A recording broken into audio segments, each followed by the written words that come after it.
What is up, everybody? Welcome into an all-new episode of the Pack-A-Day Podcast. I'm your host, Andy Herman. You can follow me on X at Andy Herman NFL. You can follow the podcast at Pack-A-Day Podcast. Thank you so much for being here today. Quick shout out to our brand new Pack-A-Day Podcast YouTube members, Julie Dolan, PackThat T24, and Earl Aldazern. Appreciate you guys signing up. If you have not yet checked out the Pack-A-Day Podcast YouTube memberships, do so right now. A ton of amazing stuff coming up with the NFL draft. Of course, we're going to have rookie mini camps, OTAs. There's going to be a ton to go over. You're going to want those weekly members only Q&As. So check those out over on the YouTube channel, Pack-A-Day Podcast, of course, on YouTube.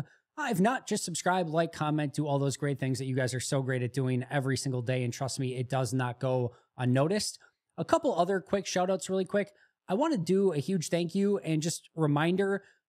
First of all, the thank you to both Cheesehead TV and Packer Report, who allow me to host the Pack-A-Day Podcast in various formats on both of their websites every single day. Hopefully you are making a habit out of going to Cheesehead TV and PackerReport.com every single day to get so many great Packers articles and content and podcasts and everything else.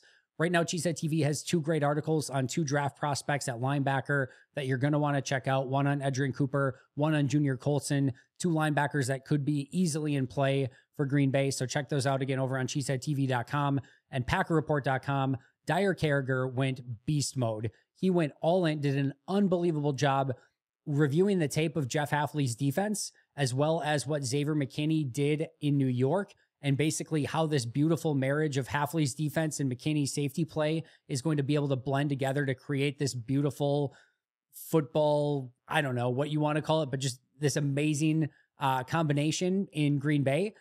And he did such a phenomenal job of breaking that down. So check that out over on Packer Report. But again, they do such a great job of supporting Pack-A-Day. Make sure you're going to CheeseheadTV.com and PackerReport.com every single day for a ton of amazing Packers content. We're going to jump right into our main topic today, though. And that main topic today is going to be trades. Brian Gutekunst, on a couple different occasions this offseason, has mentioned utilizing his draft capital to trade, but not in the normal sense, not to trade up in the draft or trade down in the draft, but to trade specifically for veteran players. This was not just some slip, like he's mentioned it on two different occasions this offseason that he could use this draft capital to trade for veteran players. Well, we've seen a lot of the key veterans already go off the board, including some of the franchise guys. L'Jarius Sneed just goes to the Titans. We've seen a lot of quarterback movement, but just in general, a lot of those moves and trades for a lot of the big players have sort of already been made. But I don't think that takes Goot out of the running for potentially adding players before the draft, during the draft, or even after the draft. So today I'm going to highlight 10 players that I think, or player/situations that could be in play where Green Bay could take a look at maybe trading for a player that is already established and on a roster and not just some rookie or not just some draft pick swap. So we will start today by going over everyone's favorite topic, the wide receivers. Davante Adams, Brandon Ayuk, and T. Higgins. And guess what? None of them make any damn sense. And you know me better than this. So if you clicked on the YouTube link today looking for why Green Bay should trade for Davante Adams, T. Higgins, or Brandon Ayuk, you know better. First of all, I did a whole episode on T. Higgins already and why it makes no sense for Green Bay to make that trade. You can go back and watch that episode if you want the full breakdown as of why. And number two, if you're thinking Brandon Ayuk or Davante Adams, you can go back and listen to the T. Higgins episode and just instead of T. Higgins, insert Davante Adams or Brandon Ayuk's name instead of T. Higgins. The long and short of it is Green Bay is the envy of the league right now at the wide receiver position in the fact that they have 5 really good prospects / already talented wide receivers who are young, talented, already developed, already playmakers, and growing in the right direction, making almost no money. They will make combined under $10 million this year. You have young, high-end players, like high-end developmental players who have already made an impact, have already made the splash, have already showed what they're capable of, have already showed that they're capable of carrying a wide receiver core that are only going to get better, and you have them for completely on the cheap, under $10 million combined this season, and all of them under control for at least 2 more seasons. That is a cheat code Like I said, it is the envy of the league. Every NFL team would love to have a wide receiver core like Green Bay that is talented and capable of being really freaking good while making no money. That is the dream. And like I said, it is a superpower. It is a cheat code. Why would you ever want to ruin that? Yes, T. Higgins, Brandon Ayuk, Davante Adams, all really good players. But guess what? Green Bay is going to need the draft capital that they would take to trade for those players to go fill other positions. And they will need the salary that it takes to go get those players, to go fill out the roster at other positions. It really already did so by going out and getting Josh Jacobs and Xavier McKinney. Those deals probably aren't possible if you go out and trade for a T. Higgins or a Brandon Ayuk or a Davante Adams. So get those names out of your mind. It does not make sense. It's not going to happen. Green Bay will not be trading for any of those three players, nor should they. They have a perfect situation. Don't ruin it. And by the way, the Dontavian Wicks and Jaden Reeds and Christian Watts, they're only going to get better. Let them progress. Don't put a veteran wide receiver in their way that's going to take their snaps and their development. They're in a great, great spot. So we will not be discussing any wide receivers, and those three are not on my list of 10 players that we will be discussing today. We are going to go over realistic candidates, which if you have followed me and any time before, you know I'm going to err on the side of realistic. However, it's not always the most fun if we just stick to the most realistic. So my first two trade candidates are going to err a little bit on the maybe semi-unrealistic side. The first one, I actually think you can talk yourself into making a strong argument for. The second one is harder, but I'll explain that one as well. And the second one we at least know is available, but it just might not be the right fit. And that line you have to walk is going to be a little bit tougher. But let's go through the first one. And that is a Denver Broncos trade for Patrick Surtain Jr. Now, let's just hit the elephant in the room first. Why, oh why, would the Denver Broncos want to trade one of the best young up-and-coming corners in Patrick Surtain Jr. to the Green Bay Packers and just move on from him when he is still super young? He is 24 years old. He is under team control, under a team-friendly contract. Denver doesn't have much going for them. One thing they do have going for them is Patrick Surtain Jr. Do you really want to ruin that too? Here's the thing. Denver is desperate. They are desperate for a quarterback, and they are in no position right now to go get a quarterback. The reason being is they are behind the top three teams that are likely going to take quarterbacks, 1, 2, 3. They are behind the New York Giants at number 6, Minnesota at number 11, who is likely moving up.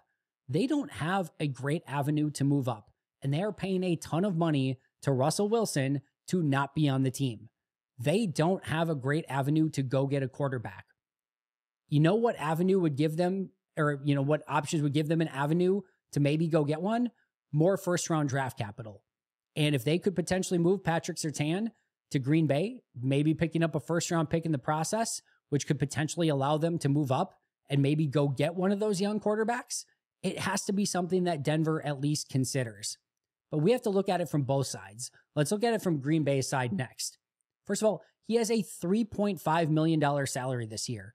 So he is a bargain basement deal for a player of his caliber. 1 year, $3.5 million remaining. Plus, Green Bay would still have the 5th-year option and the 5th year of control by trading for Surtain. So that is another key aspect there where they would get that 5th-year option to keep him on a pretty team-friendly deal for another season. As I mentioned, he's only 24 years old. He completely fits the timeline of where this Packers team is at right now. Imagine Patrick Surtain and Jair Alexander on opposing sides as outside corners in Jeff Hafley's press man aggressive defense. That is a match made in heaven. That is some Al Harris, Charles Woodson type stuff on the outside. A beautiful combination and something that would give Jeff Hafley some real superpowers on the outside with Xavier McKinney on the back end. That is a ton of fun to think about. He is a perfect fit for Jeff Hafley's defense. He had a 9.96 relative athletic score coming out of college. So, that's something that Gutey, his overall athleticism, would be something that Gutey would be very much a fan of. He had PFF grades of 66.1, 86.8, and then last year came down a little bit to a 69.0 grade. But overall, he is massively talented, a great fit, and you have to think that Surtain would love to play for a team like Green Bay rather than Denver, who is stuck completely in no man's land, whereas Green Bay should be competing at a high level for the foreseeable future. And from a cornerback standpoint, remember that L'Jarius Sneed just went for a third-round pick. Now, you don't have to pay Surtain right away like you have to pay L'Jarius Sneed right away. So Surtain is going to be more valuable than that. Also, Surtain is younger. But what about Eric Stokes and a first-round pick for Patrick Surtain? That seems about right. Green Bay picks 25th. That's still a pretty premium selection overall and a really good draft. You get a lottery ticket, let's just say, in Eric Stokes. You get a first-round corner that could maybe go and play significant snaps for Denver, and maybe he could be an answer there. Maybe he gets his career back on track. And with Surtain in Green Bay, you don't have a real need for Eric Stokes. You already have Jair and Surtain on the outside with Valentine backing up on the outside. You don't need a number 4 guy all that much. I don't know how much value Stokes would have in that situation, but Stokes in a first for Surtain feels about right. And here's the other thing for Green Bay. If that were a deal that Denver would at least consider, you get Patrick Surtain using your first round pick with 2 pretty cheap deals years still left on his contract, and you still have 4 top 100 picks in this draft. You could probably go use those 2 second-round picks to get up and get another first if you really wanted to. And you also have 10 overall picks still left.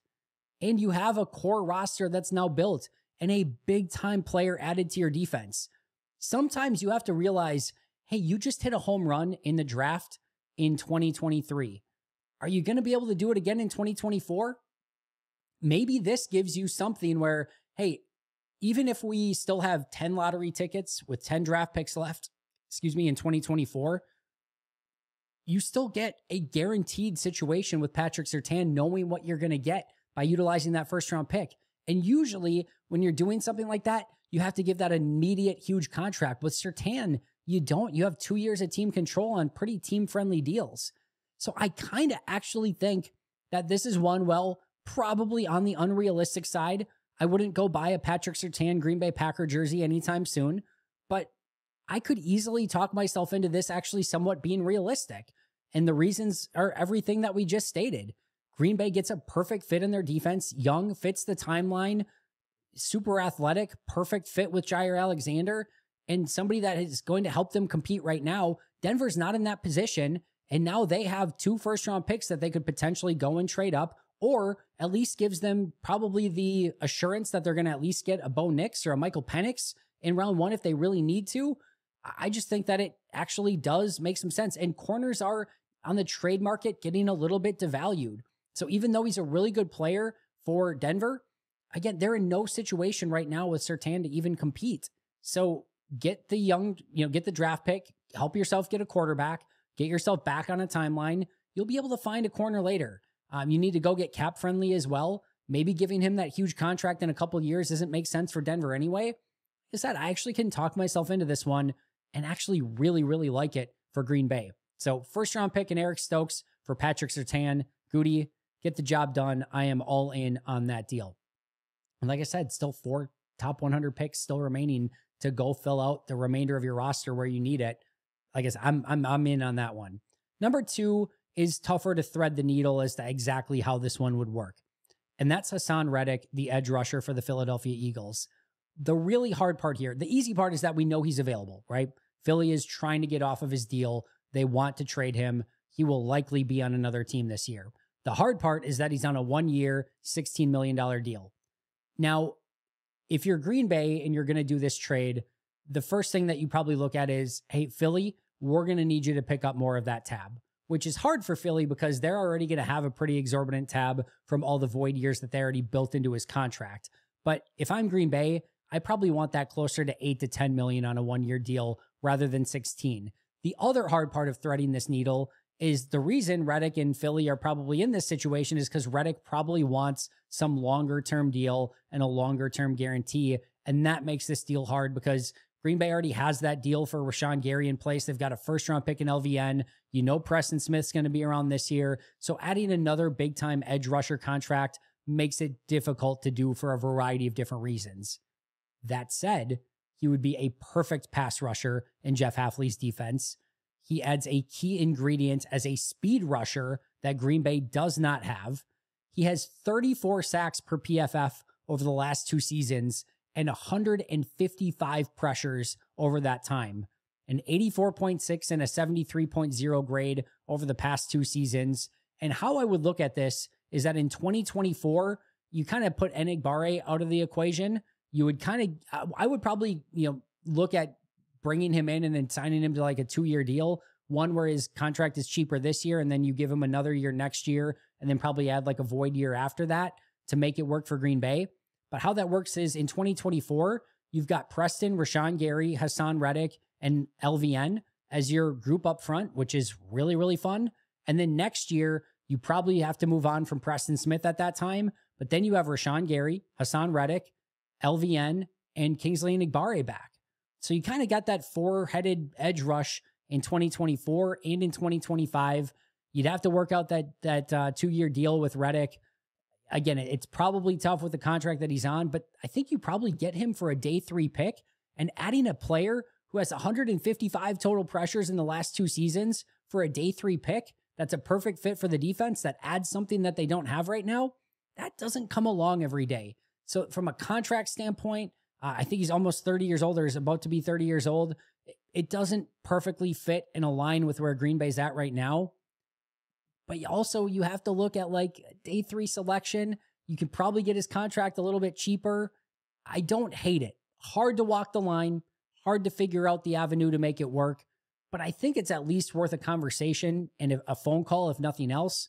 Would Philly really be super interested in trading him to Green Bay? That could be another conversation here. For a variety of reasons, this is another one I would not go get your Hassan Reddick Green Bay Packers jersey, but it's at least an interesting one to think about. And like I said, if you're Green Bay, you probably at least have to have the conversation, even if once it gets to Russ Ball, he's just like, I don't think that one's going to work too hot. But I like at least the theory behind it in some way, shape, or form. All right, the rest of these are going to be much, much more on the realistic, but less sexy side of things. And let's start off in Jacksonville. And actually, these next 4 players/situations are all going to be for an off-ball linebacker.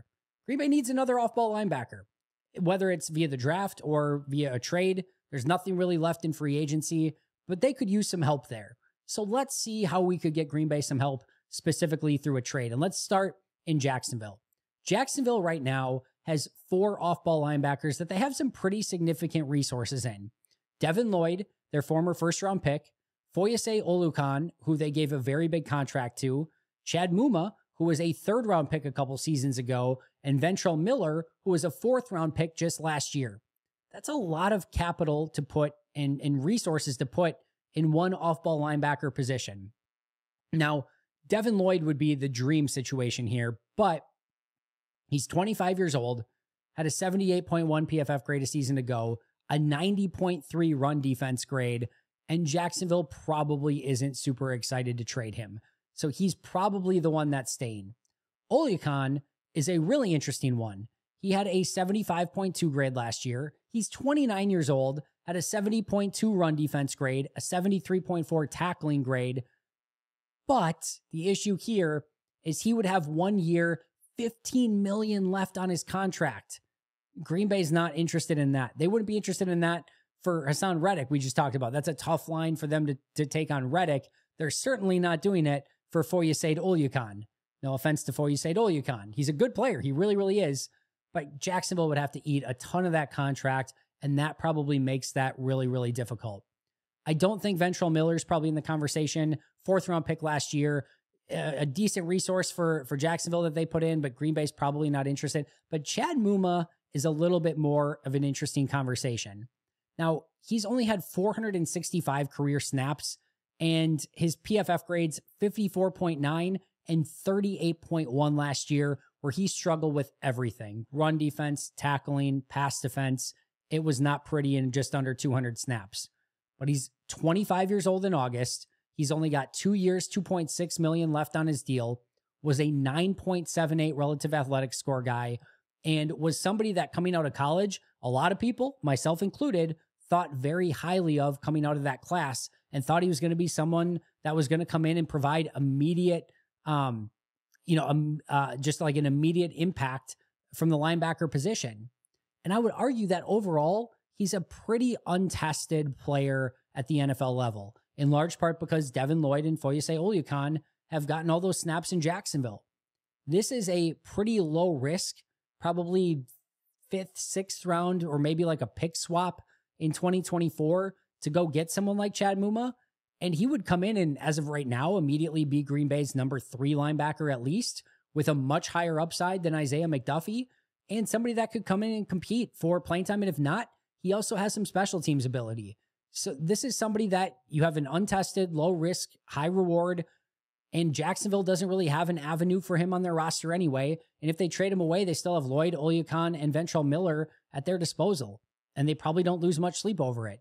So Green Bay just needs to fill out that roster. Chad Muma could be one from Jacksonville that could make some sense and still does fit within the timeline of what they're looking at. The next one, very similar player, Channing Tindall for the Miami Dolphins. This is a 9.73 relative athletic score off-ball linebacker from Gutey's favorite, the University of Georgia, was Quay Walker's tag team partner along with Nakobe Dean from a couple years ago. He only has 22 total defensive snaps to his name. They just went out and they got Jordan Brooks. They already have David Long, Duke Riley, and they signed Anthony Walker Jr. He's like number 5 on their depth chart right now. He had a 78.2 grade in all of his 12 snaps last year, was a 3rd round pick, 102 overall a couple years ago. Again, same draft as Quay Walker. 6'2", 232, ran a 4.47 40. Was a day 3 selection for Miami. They'd probably consider that type of deal. They don't have an avenue for him to play anyway. And he's played 12 snaps last year and 22 overall defensive snaps. It's not a lot, clearly, obviously. He has 2 years, $2.5 million remaining on his deal. He's 24 years old, and he fits really well with what Green Bay is trying to accomplish. 6'3", 232. He's at least worth a flyer, right? And again, if you're talking like a 5th round pick for this type of player, or maybe like a day 3 pick swap, I'm totally cool with making that type of deal, seeing if you can get him in Green Bay and unlocking, all of that raw talent that he possessed coming out of college. They haven't been able to do it in Miami, but they've had some players that have been sort of in his way. And now he would come to Green Bay with a legitimate chance to compete for a starting job and with pretty low risk attached to it. So very much like Chad Muma, Channing Tindall, to me, makes some sense. The next one, exact same situation. Drew Sanders, linebacker from the Denver Broncos. They already have Alex Singleton, and they just signed Cody Barton. Right now, Drew Sanders is not expected to be a starting linebacker for Denver. Had an 8.96 relative athletic score, has 3 years, $3.7 million remaining on his deal, so he's super cheap. He's only 23 years old. He only has 260 snaps to his name, but those 260 snaps come with a 38.3 PFF grade. They have been brutal.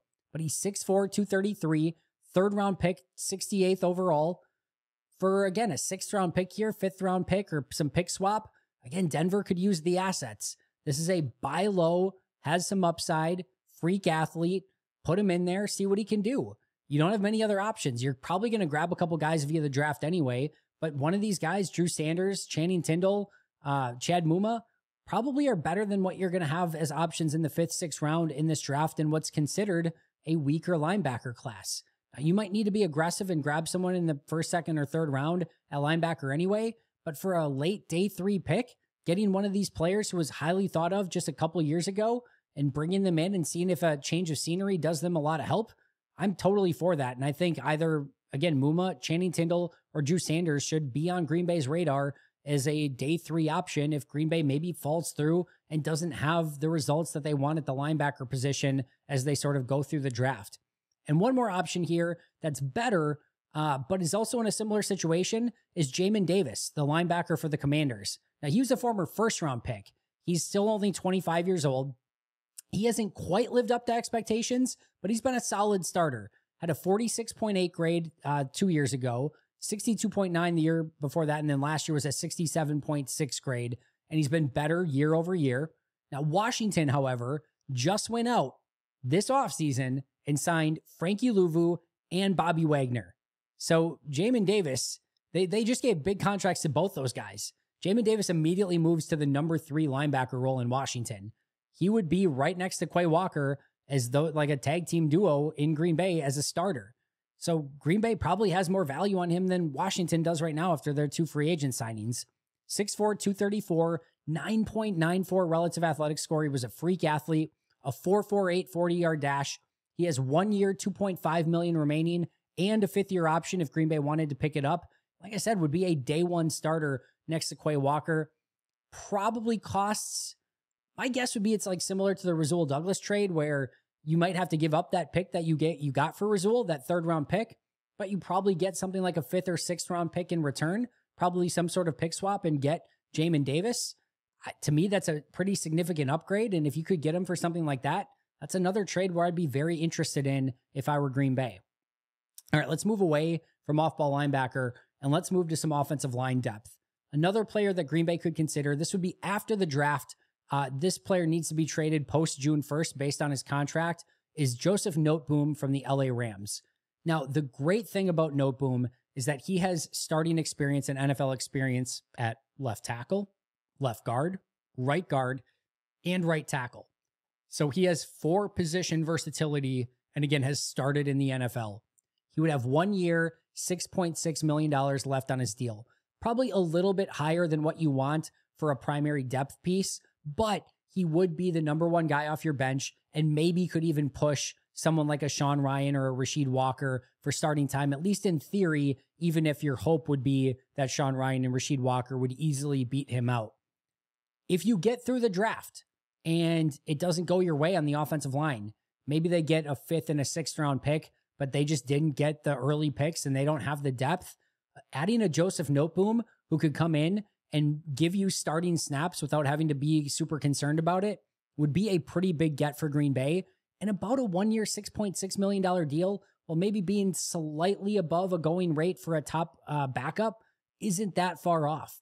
Now he's 29 years old. He's 6'5", 322. As I mentioned, he's started all along the offensive line and has played all along the offensive line, has the versatility to play everything but center. I think the price is overall sort of right. And the other thing is you could get him for nothing. There's a decent chance that the Rams actually just release him after June 1st. But rather than, him having to go through the process of, whether do you want to sign him or not and going through the contract, you just give up a, conditional 7th round pick for the rights to him and you get access to that contract. You don't have to fight anyone else for his services. You don't have to go through the contract negotiation. You just get him on your roster. And like I said, I think you get him very, very cheap for like a 7th round, conditional selection. That to me, if you get through the draft and it's June and your offensive line depth is looking not great, and you've got basically your 5 starters, Luke Tenuta, Caleb Jones, Royce Newman, and a 5th and 6th round pick or something like that. I need something a little bit more than that. Noteboom would give me a little bit more depth and versatility along that line, and you can never have enough players who have started in this league along the offensive line. He's been up and down, a little bit inconsistent. I would say this is sort of similar to a Yosh Nijman, probably a little bit better because he gives you guard versatility as well. You're not expecting him to come in and immediately be a starter, but it would give you something that from a depth standpoint that Green Bay does not have right now. And then the last 3 are kind of what I would consider under the take a flyer on them. They didn't work out in their initial situation. They're still super young. Maybe just bringing them to Green Bay unlocks all of their potential. The first is Azeez Ojulari, the edge rusher from the New York Giants, 2nd round pick in 2021, 50th overall. He only turns 24 in June, despite already playing 3 years in the NFL. His PFF grades, 58.3, 59.6, 51.8. He's played less than 1,500 snaps in 3 seasons. He's had some injury issues, had an 8.23 relative athletic score, had 10 sacks as a rookie, and has 19 sacks in 3 seasons. And he'd have 1 year, $1.58 million remaining on his deal. Super cheap. Probably, again, goes for a day 3 selection. You get a 1 year tryout on a player that had some pretty high upside coming out of college. This year, he would be your Kingsley Enagbare replacement while he comes back from the ACL. And you would really feel pretty comfortable, I think, going into the season with Preston, LVN, Rashawn Gary, and Azeez Ojulari being your 4 primary rushers. He fits perfectly into that number 4 spot, would be better than almost any other team's number 4 edge rusher. And again, gives you an upside play for not a lot in return. That's one that I actually kind of like. Richie Grant, the safety for the Falcons. Green Bay still needs depth at safety. They have not addressed it outside of Xavier McKinney. And right now it's Anthony Johnson Jr., Benny Sapp III, Zane Anderson, not a whole heck of a lot else. Richie Grant was the 40th overall pick in 2021. He's been a starter the last 2 years, hasn't totally lived up to expectations. 6 foot 194, would have 1 year, $3.1 million remaining on his deal, had a 7.94 relative athletic score, had a 58.6, 64.9, and 51.5 PFF grades over the past 3 seasons, but they've used him primarily as a free safety. This would give him the ability to play a little bit more in the box, be that tandem safety next to Xavier McKinney. And I think that maybe could do him a little bit better, although he did get the opportunity to play with Jesse Bates last year in Atlanta. So but maybe just again, the change of scenery, going to a different defense, different team could unlock that potential. I know a lot of people really liked him out of Central Florida when he was a rookie. Again, another very low risk potential signing, and 26 years old still. So not in that 23, 24 range, but certainly not overaged by any stretch of the imagination, and has 2 years of starting experience. Another very low risk, potentially high reward play for Green Bay, and he does give you some special teams versatility there as well. And last but not least is Buffalo Bills corner Kaiir Elam, the 23rd overall pick in 2022, turns only 23 in May, has 570 snaps in 2022, 210 snaps in 2023, fell out of favor a little bit, also has had some injury issues, had 64.6 and 65.7 relative athletic score, so not bad grades by any means. Was an 8.71 relative athletic score coming out of college, 6'1", 191, fits what Gutey likes as an outside corner.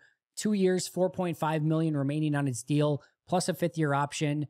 I think it's at least worth a phone call. Right now, he's going to have to probably compete to start, even though they did lose Tre'Davious White. He's not guaranteed that spot. Of course, they still have Rasul Douglas, and Teron Johnson in the slot. So he's going to have to compete for that one remaining outside corner spot. And if he doesn't earn it, if I'm Gutey, I'm definitely calling Buffalo and saying, hey, I would love if you had a situation where Jair was your starting corner on one side, and going into camp, you had Eric Stokes, Carrington Valentine, and Kaiir Elam fighting it out for that other corner spot.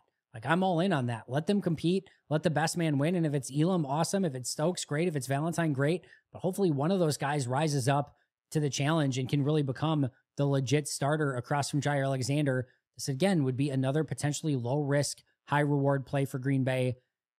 Don't hate any of those ideas. I think those are the smart moves. You want to buy low more often when you can, when you're on the trade market. I think a lot of these deals would allow you to do so, at least the latter ones. Chad Muma, Channing Tindall, Drew Sanders, maybe Jamin Davis to some extent, Azeez Ojulari, Richie Grant, Kaiir Elam. You're probably getting any of those players, Joseph Noteboom, for late day 3 selections that they could come in and help you right now, many of them with very, very low contract costs going into this year. The pie in the sky, the high end, is your Patrick Surtain. I think your best bet, if you're Green Bay, is probably someone like a Channing Tindall, maybe a Jamin Davis in Washington. And the more I think about it, the more I really do like at least having that conversation with Denver to see if you could make something work for Patrick Surtain. It definitely seems to make sense on paper for both sides. Like I said, I could totally get on board with that type of deal for Green Bay.